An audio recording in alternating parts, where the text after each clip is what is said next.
Assalamualaikum warahmatullahi wabarakatuh. Salam guru penggerak.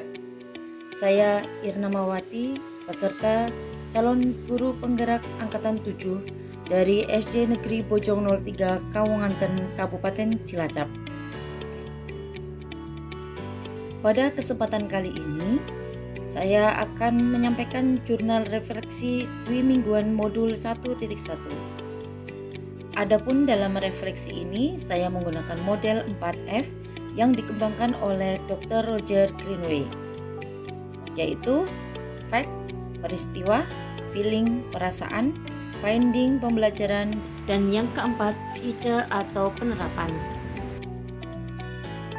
Adapun kegiatan yang pertama, pada hari Kamis 20 Oktober 2022 pukul 11 sampai dengan 12 waktu Indonesia Barat, pembukaan pendidikan guru penggerak angkatan 7 secara resmi oleh Bapak Menteri Kemendikbudristek Bapak Nadiem Anwar Makarim melalui video conference atau kanal YouTube Ditjen GTK Kemdikbud RI. Pada hari Jumat 21 Oktober 2022, saya mengerjakan modul 1.1 melalui Learning Management System atau LMS yang dapat diakses melalui akun SIM PKB. Berdasarkan pretest tersebut, saya merasa bahwa masih banyak yang perlu saya pelajari lebih lanjut. Kemudian, kegiatan Sabtu 22 Oktober 2022, saya mengikuti kegiatan lokakarya orientasi di SMK Negeri 1 Cilacap yang beralamat di Jalan Budi Utomo nomor 10, Sidakaya 2, Sidakaya, Kecamatan Cilacap Selatan, Kabupaten Cilacap, Jawa Tengah, yang dihadiri oleh Kepala Dinas Kabupaten Cilacap, 266 CGP, 39 PP, pengawas dan juga kepala sekolah. Adapun kegiatan pada lokakarya orientasi, yakni pembukaan, dilanjutkan dengan pembimbingan kelas bersama pengajar praktik Ibu Oki Krishna, di mana kami saling berkenalan, membuat kesepakatan kelas, menuliskan kekhawatiran dan harapan, serta strategi mengatasi kekhawatiran tersebut, lalu membuat kesepakatan antara CGP dan juga kepala sekolah. Kemudian kegiatan berikutnya adalah kegiatan Merdeka, yakni mulai dari diri, eksplorasi, ruang kolaborasi, demonstrasi kontekstual, elaborasi, koneksi antar materi, dan yang terakhir adalah aksi nyata. Pada hari Jumat 21 Oktober 2022, diawali dengan kegiatan mulai dari diri melalui LMS secara mandiri. Di modul ini saya menggunakan refleksi kritis terkait konsep pemikiran Ki Hajar Dewantoro serta mengungkapkan harapan dan ekspektasi tentang pembelajaran modul 1.1. Hasil refleksi ini saya unggah di blog LMS Pendidikan Guru Penggerak. Harapan saya setelah menyelesaikan modul ini bisa berubah dan dapat mengimplementasikan pembelajaran yang relevan dengan pemikiran Ki Hajar Dewantoro.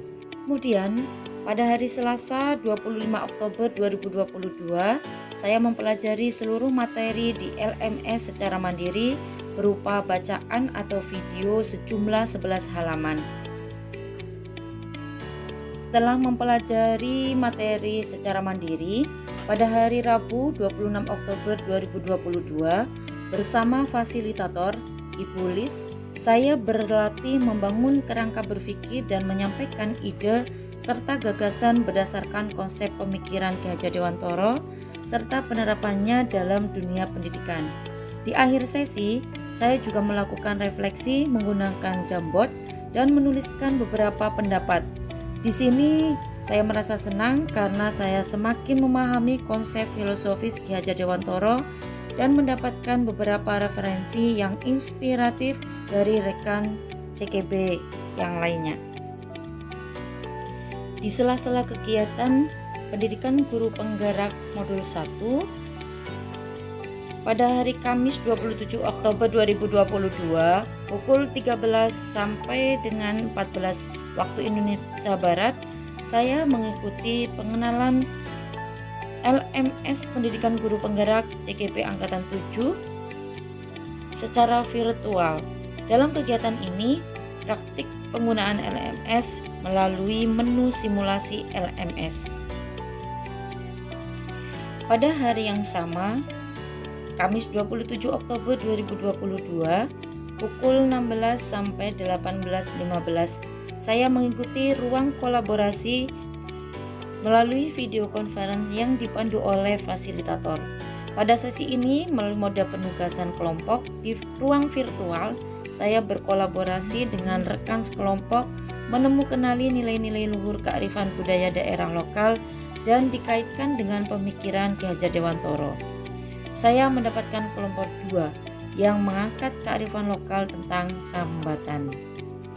Kemudian hasil diskusi kelompok tersebut pada hari Jumat 28 Oktober 2022 pukul 13 sampai 15 menit, kami mempresentasikan hasil diskusi kenali nilai-nilai luhur kearifan budaya daerah lokal dan penerapan pemikiran Ki Hajar Dewantoro dalam konteks sosial kultural.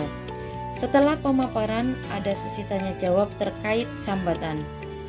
Hasil tugas tersebut pada hari Selasa 1 November 2022, setelah melakukan kegiatan di ruang kolaborasi, saya mengunggah hasil diskusi yang telah dipresentasikan dan dilengkapi sesuai masukan-masukan dari kelompok lain maupun fasilitator.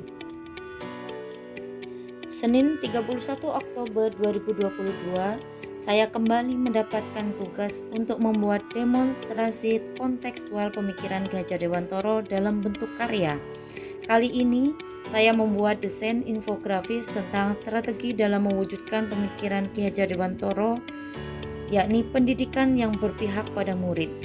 Saya juga membuat video pemaparan infografis yang saya unggah di channel YouTube saya pribadi. Pada hari Kamis 3 November 2022, saya mengikuti kegiatan tatap maya dipandu oleh instruktur Bapak Anang Purwito untuk membangun kerangka berpikir dan menyampaikan ide serta gagasan berdasarkan pemahaman dan internalisasi konsep pemikiran Ki Hajar Dewantoro di ruang diskusi virtual. Instruktur memberikan penguatan pemahaman konsep pemikiran filosofis Ki Hajar Dewantoro untuk lebih saksama memaknai dan menghayati pemikiran Ki Hajar Dewantoro dan bagaimana penerapannya pada konteks lokal sosial budaya daerah. Kegiatan berikutnya, Sabtu 5 November 2022, saya membuat kesimpulan dan refleksi pengetahuan dan pengalaman baru yang dipelajari dari pemikiran Ki Hajar Dewantoro. Hasil refleksi saya unggah di channel YouTube. Adapun kesimpulan yang dapat saya ambil dari filosofis pemikiran Ki Hajar Dewantoro antara lain, tugas pendidik adalah menuntun.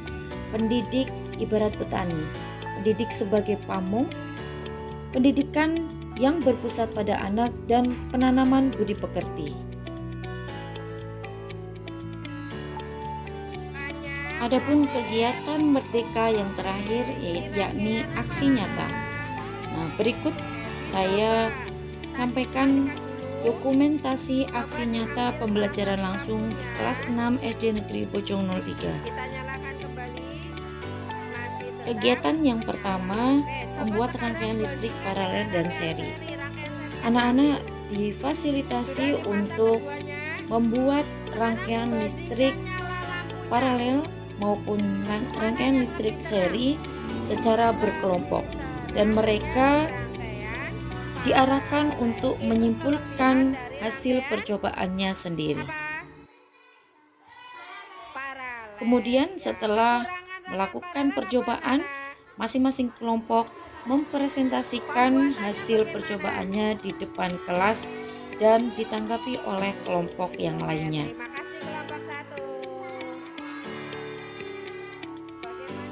Kegiatan yang kedua, membuat magnet dengan mengaliri arus listrik. Kegiatan ini juga dilakukan secara berkelompok. Mereka mencoba sendiri dan dapat membuktikan teori yang ada.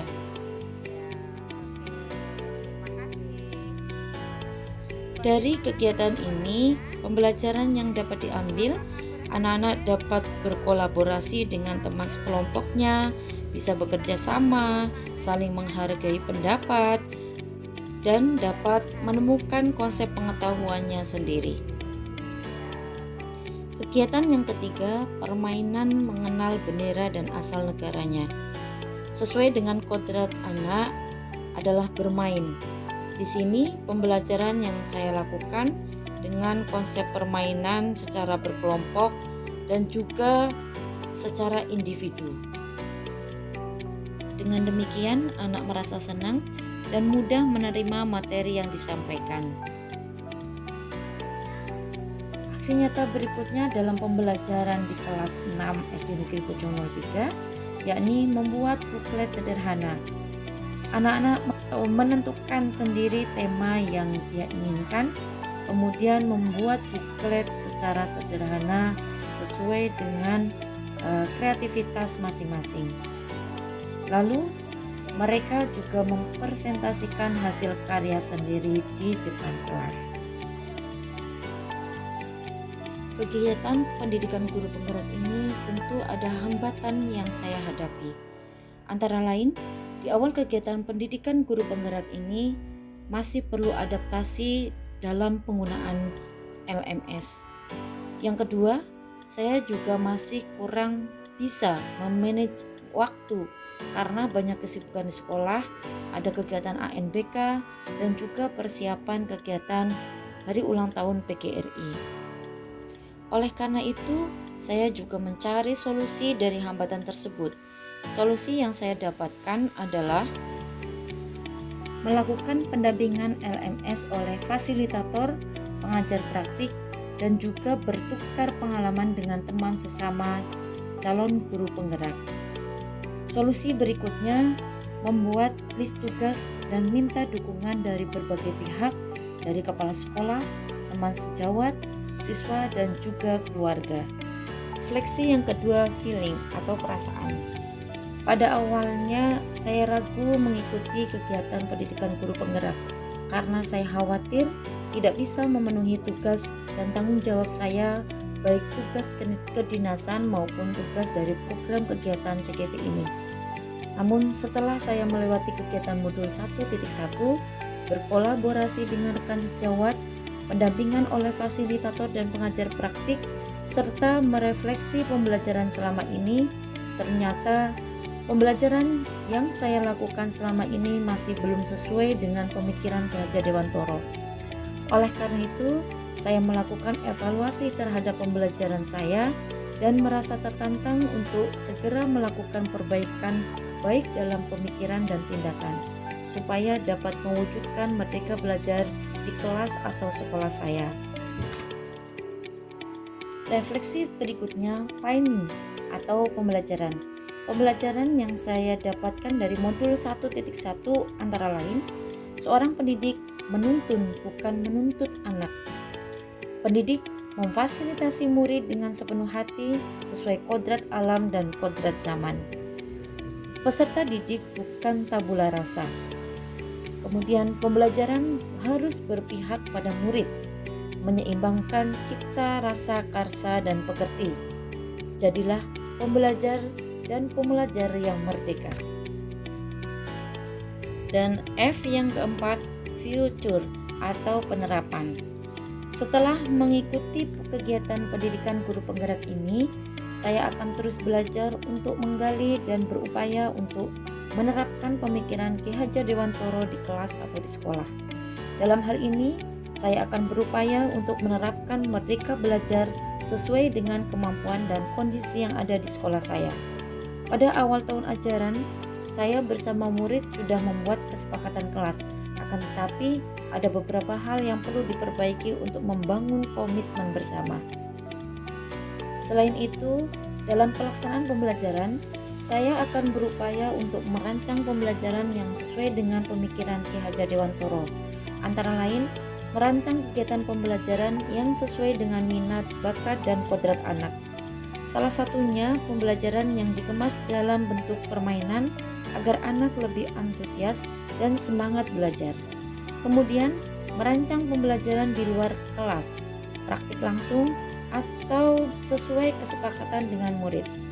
Tidak lupa, saya juga berupaya untuk mengimplementasikan nilai-nilai pendidikan karakter melalui kegiatan pembiasaan baik di dalam maupun di luar kelas. Demikian refleksi Dwi mingguan yang dapat saya sampaikan. Mohon saran dan masukannya. Terima kasih. Wassalamualaikum warahmatullahi wabarakatuh.